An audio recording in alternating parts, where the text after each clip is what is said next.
106.5.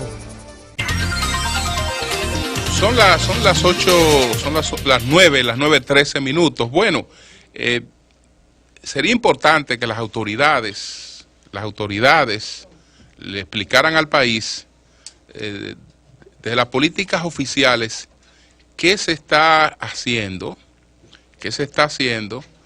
para el tema de el arroz, que en el 2025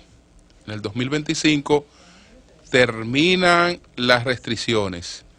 Puede entrar en el 2025, que era lo que advertía Narri en su conferencia esta semana. En el 2025 todo el arroz puede entrar al país libre de cuotas, es decir, que puede ser la cantidad que sea y libre de arancel. Nosotros tenemos ya 11 años que se establecieron unos sistemas de protección para que los productores dominicanos se prepararan y para que hiciéramos todo a nivel interno para prepararnos. Pero ya hemos pasado la mitad del tiempo, no nos hemos preparado y las cosas ya vienen en un desmonte progresivo, porque el tema arrancó con un 99% de arancel para el que entraba fuera de cuota. Ya el arancel en el 2017 anda por un 75%, es decir, ya ha bajado un 75%, todavía es caro. Es gradual. Pero es gradual. Pero cuando ya sea cero arancel, entonces la situación será peor. Entonces las autoridades tienen que explicar qué es lo que se está haciendo. Esto no es un asunto solo de las autoridades, hay también los productores tienen que prepararse para este desafío, pero aparentemente el tiempo ha transcurrido sin que se hayan tomado las medidas adecuadas. Pero voy a pedir un punto, porque hay otro tema muy importante. Pero esto es importante. Muy importante, muy importante. Sí, muy importante. La gripe aviar. Y entonces tenemos el ministro de Agricultura y productor de arroz, es decir, Ángel Esteve, conoce el mercado, conoce la producción y es fundamental. Vamos a hablar. Pero tenemos a Enriquillo Rivas, que es un experto que puede hablarnos de los dos temas, pero vámonos primero por el tema que él más domina, que es el tema de la producción avícola. Buenos días. Y de la influencia, de la fiebre del pollo, de la gripe aviar. Cómo no. Primero un saludo, Julio, María Elena, Eury. Saludos, hermano y amigo. Placer de oírlos a todos. Igual. Y a la orden siempre. Enriquillo, la preocupación sobre la gripe del pollo en la República Dominicana, ¿eso fue un caso aislado, como se ha planteado? ¿Se han cumplido los protocolos? ¿Cuál es la situación?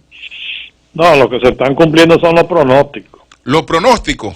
¿Cómo así? Sí, porque era muy difícil zafarnos del tema de influenza aviar.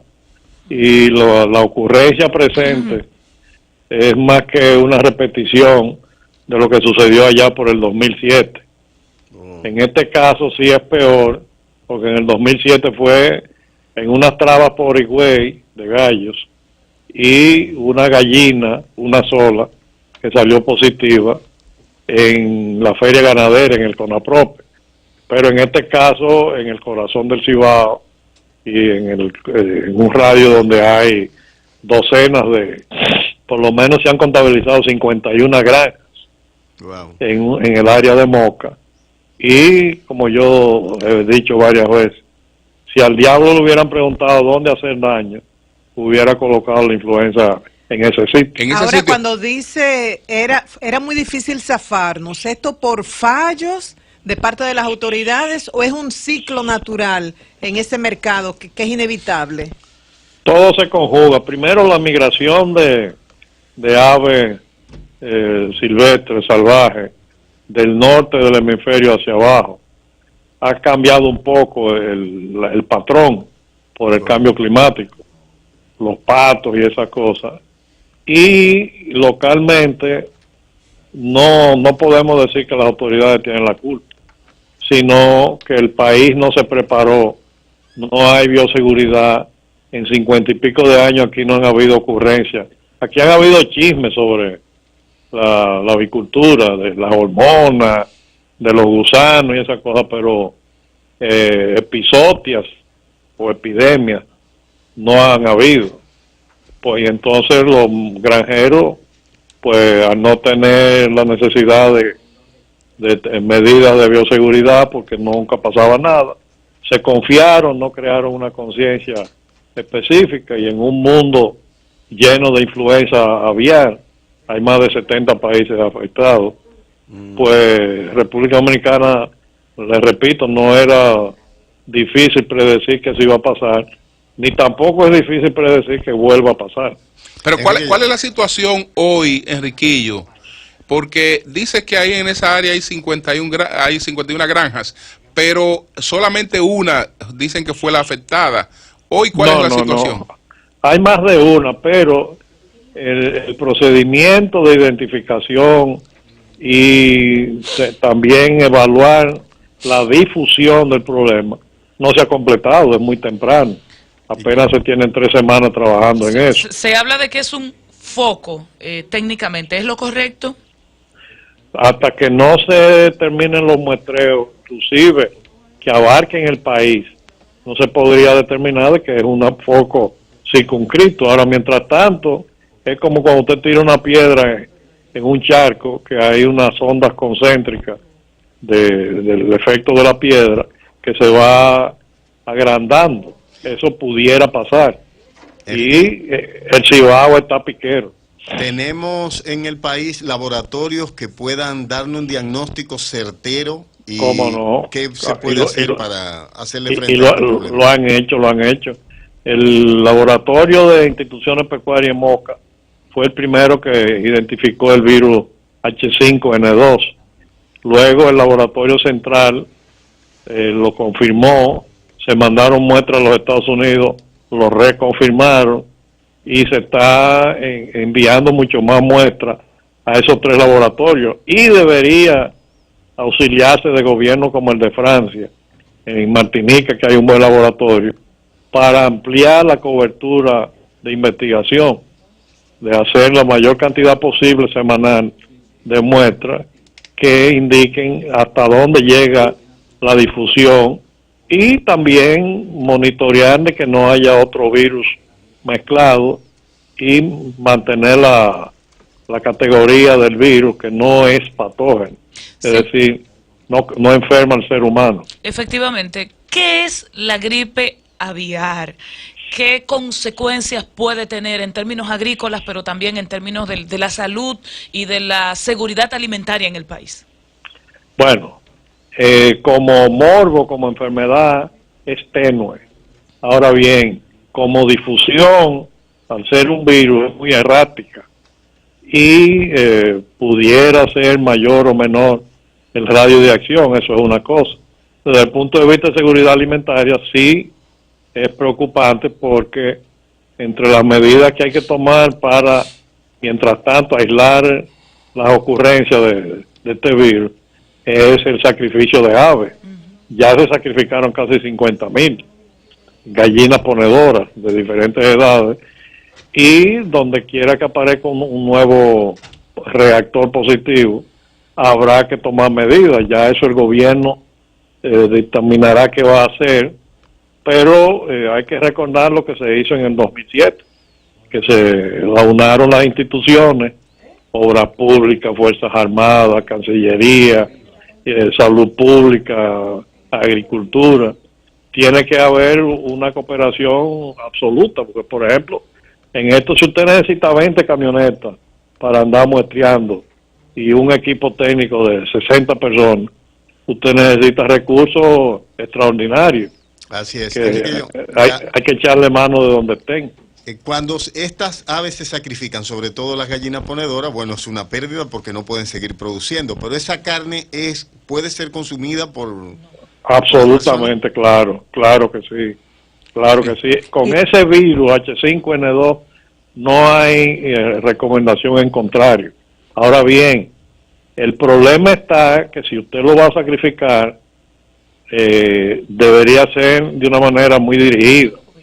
Es decir, sacada con jaulas específicas, en camiones específicos, en rutas específicas, en mataderos específicos, de último turno, y toda una serie de medidas preventivas para que en el trayecto, en el movimiento, no se disemine aún más el morbo, o sea, la infectación. Y luego de sacrificar con las aves, ¿qué se hace con la granja?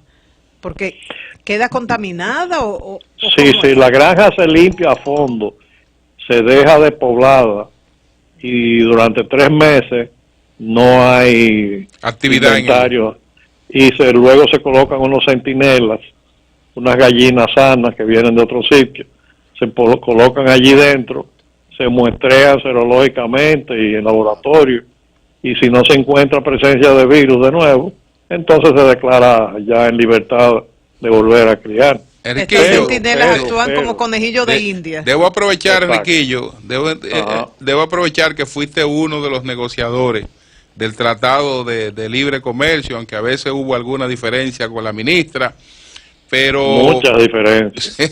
Sí. Pero, Enriquillo, yo sé que hay varios productos, ¿no?, nuestros que están en peligro, pero esta semana he aprendido un poco el interés por el asunto del arroz, por la exposición de Marcial Narri en la Asociación de Industrias. ¿Cuál es la situación, Enriquillo?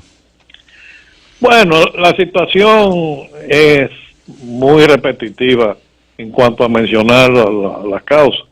El arroz, el pollo, la leche, tienen un futuro muy incierto porque ya son los últimos renglones que quedan con cierta protección arancelaria respecto al libre comercio. Sí. Pero en 2 o 3 años, cuando eso llega a arancel cero y es una competencia abierta, todavía, con todo lo que quieran decir, aquí no hay competitividad ni en arroz ni en pollo. Todavía no, porque el arancel anda por un 75% todavía, pero cuando... No, pero aunque lo pongan en cero. Sí. O sea, el arancel es la protección. Sí. Pero todavía el país ha desaprovechado 12 años de oportunidad de prepararse competitivamente en ciertos renglones cuando lleguen a tasa cero. Así es. Entonces el arroz, y es un tema, suerte que ahí está Mr. Trump, que quiere negociar su libre comercio, y pudiera ser la oportunidad de renegociar, aunque el único país que le da intercambio positivo a los Estados Unidos en su comercio es República Dominicana. Así es. Sí. Entonces el arroz se pudiera, por el efecto social y de que hay 30,000 productores involucrados en eso, y Reforma Agraria es el mayor cliente o el mayor plantador de arroz, y entonces ya es un tema social, aparte de financiero, económico, todo eso. Es social, y de sostenibilidad en la leche ya en la leche líquida no hay problema, ¿no? Y sin embargo, creo que eso no ha afectado tanto a la ganadería, Enriquillo. ¿Por qué? Bueno, depende, la ganadería dominicana es muy particular, sí, porque es más de doble propósito que de una tendencia. En otros países organizados lo que es leche, sí, lo que es engorde. Aquí no, aquí se mezclan uno y otro. Le sacan la leche y venden la vaca. Exacto, entonces se defiende, Sí. mucha hierba y los costos no son tan altos, pero está en una gran desventaja. ¿Y los pollos? Por eso digo que arroz, leche, pollo, el futuro hay que revisárselo bien. Los pollos, ¿cuál es la realidad y la perspectiva?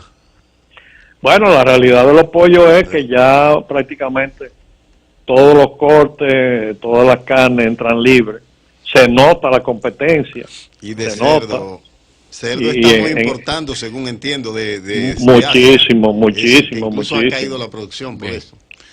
Sí, así es. Bueno, pero pues sigue siendo muy rentable producir pollo aquí.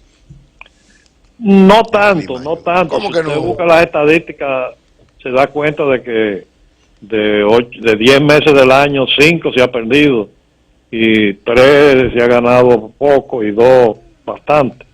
O sea, eso es un negocio de, como dicen los campesinos, de capa perro. por ahora. Bueno, pues muchas gracias al doctor Enriquillo Cómo no, Rivas. cómo no, siempre a la orden. Bien, bien. Cambio y fuera, Mauricio. El sol de la mañana.